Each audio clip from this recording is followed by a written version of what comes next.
की बात कर रहे हो? और 2011 में जब जातिगत जनगणना के आधार पर, ठीक है, बोलिए अखिलेश जी। ये अध्यक्ष महोदय,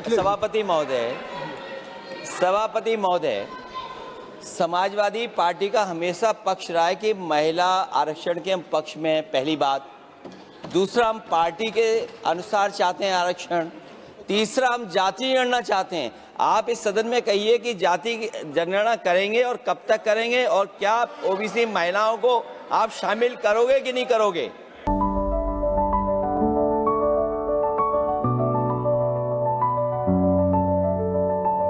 गोल द रिजल्ट फैक्ट्री। सबसे पहले मैं कास्ट सेंसस पर आ जाऊं।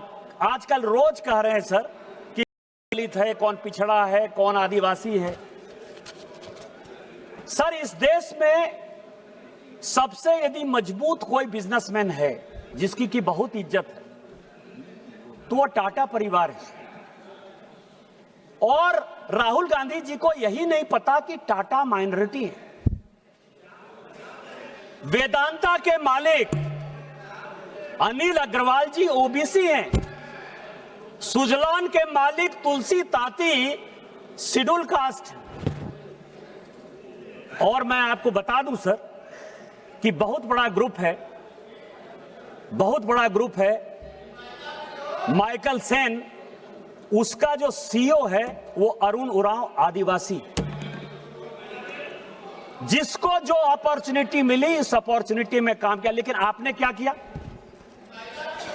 कॉन्स्टिट्यूएंट असेंबली में आपने अभी बात की है, ओबीसी रिजर्वेशन की बात हो रही है ना, रिजर्वेशन विद इन रिजर्वेशन।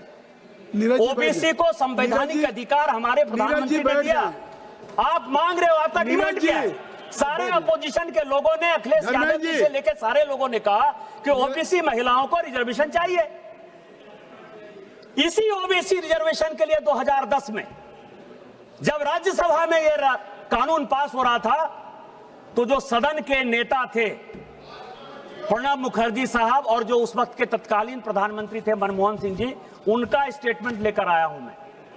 उन्होंने कहा कि मरते दम तक कांग्रेस किसी ओबीसी में महिला को रिजर्वेशन नहीं दे सकती।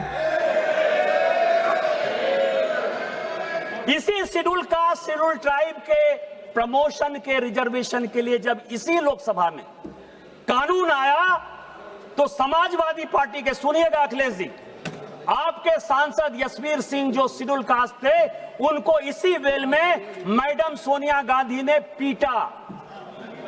आप आदिवासी की बात करते हो, शेड्यूल कास्ट की बात करते हो, किस तरह की बात कर रहे हो?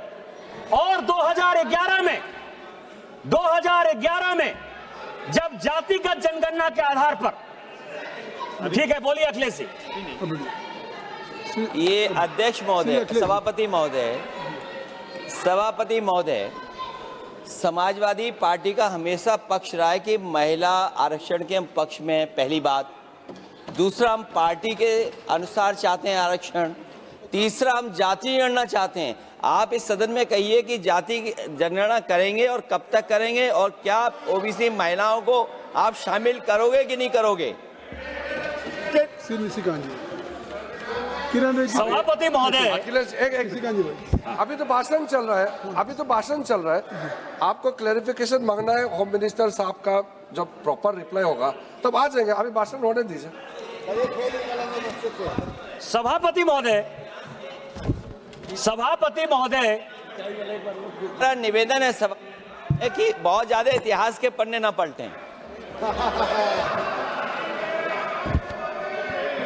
ये तो वो बता रहे हैं जो आपने सांसद के साथ हुआ। हम जिस भूल गए थे, आप याद तो दिलाना पड़ेगा। हम जिस संस्कार को मानने वाले लोग हैं वो एक मंत्र पढ़ते हैं, ओम सहना भवतु सहना भुनक्तु सहवीर्यं करवावहे तेजस्विनामधित मस्तु माद विद्विषावहे।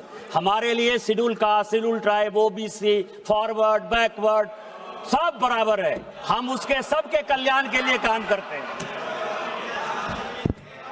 मैं सभापति महोदय बताना चाह रहा था, इसी 2011 में जब जनगणना स्टार्ट हुई, जिसका कि ये बेस ईयर है, उसके लिए मुलायम सिंह यादव जी, अखिलेश जी, अखिलेश जी मुख्यमंत्री बनकर चले गए थे, लालू प्रसाद जी, मुलायम सिंह यादव जी और हमारे पार्टी से गोपीनाथ मुंडे जी, हम लगातार जातिगत जनगणना की बात करते रहे, लगातार इस पार्लियामेंट को ठप करते रहे, और उसमें सोनिया गांधी जी का बयान है, प्रणब मुखर्जी जी का बयान है, मनमोहन सिंह जी का बयान है, चिदम्बरम जी का बयान है। ये 4 बयान लेकर मैं आया हूं और उन चारों ने कहा कि ये जातिगत जनगणना की। अच्छा, एक मिनट अखिलेश जी क्या कह रहे हैं? ये जो निशिकांत जी, सभापति एक मिनट अखिलेश जी, सभापति महोदय सब लोग श्लोक पढ़ रहे हैं, नहीं, बात सुनिए, लोग बैठ जाए और लोग बिठा दिए, सबको बिठाइए तब मैं आपको अलाउ करूंगा ना। आप सब लोग बैठ जाएं, मैं आपको अलाउ कर रहा हूं, उनको मैंने बिठा दिया। आप लोग बैठ जाएं, तब मैं आपके नेता को अलाउ करूंगा। अगर आप नहीं बैठेंगे तो मैं निशिकांत जी को खड़ा करूंगा, आपको अलाउ करूंगा। लेकिन बैठ जाए, अवधेश जी आप बैठ जाइए, आप सभी, बीरेन जी आप बैठ जाइए, बीरेन जी बैठ जाइए, सभी लोग बैठ जाइए, सरोज जी बैठ जाइए। मैं आपको समय दे रहा हूँ, नहीं मैं आपको समय दे रहा हूँ। एक मिनट, हाउस को इन ऑर्डर कर लीजिए। महोदय, मैंने उनका श्लोक पे मैं कहना चाहता हूँ, सभापति महोदय, विवाद की बात नहीं है, संवाद की बात हो रही है। कोई बात माननीय सदस्य ने कहा, मैंने जवाब दिया, माननीय सदस्य ने श्लोक पढ़ा, उस श्लोक पे मैं एक बात पूछना चाहता हूँ। मैं अपने संसदीय क्षेत्र में कन्नौज में एक मंदिर में गया था, लेकिन मेरे बाद वो मंदिर गंगा जल से धुलवाया गया था। आप बताइए क्यों धुलवाया गया? निशिकांत जी, अब जिसने भी गंगा जल से धुलवाया उसने गलत काम किया और वो सभी अपराधी हैं और उनके ऊपर अपराध की सजा चलनी चाहिए, कानून के हिसाब से उनका न्याय होना चाहिए। अब आपकी बात आ गई निशिकांत जी। मैं ये कह रहा था, सभापति महोदय, आप कान पकड़कर हमसे माफी मांगोगे, मैं कान पकड़कर भी माफी मांग लूंगा।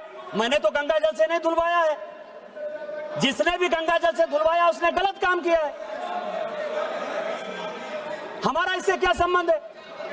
अपराधी है, चाहे किसी भी जाति, धर्म, वर्ग, संप्रदाय का व्यक्ति यदि अपराधी है तो अपराधी है और उसको कानून के हिसाब से सजा मिलनी चाहिए। हस्ती का अमल के लिए रोना नहीं है। Nothing will go on record except only sir, Nishikant Dubey. मैं सभापति महोदय, देखिए मेरा समय ये लोग बहुत खा रहे। सर, जातिगत जनगणना की बात कर रहा था। सोनिया गांधी जी ने कहा कि जातिगत जनगणना संविधान के दायरे में नहीं है, हम इसका विरोध करते हैं। चिदम्बरम साहब ने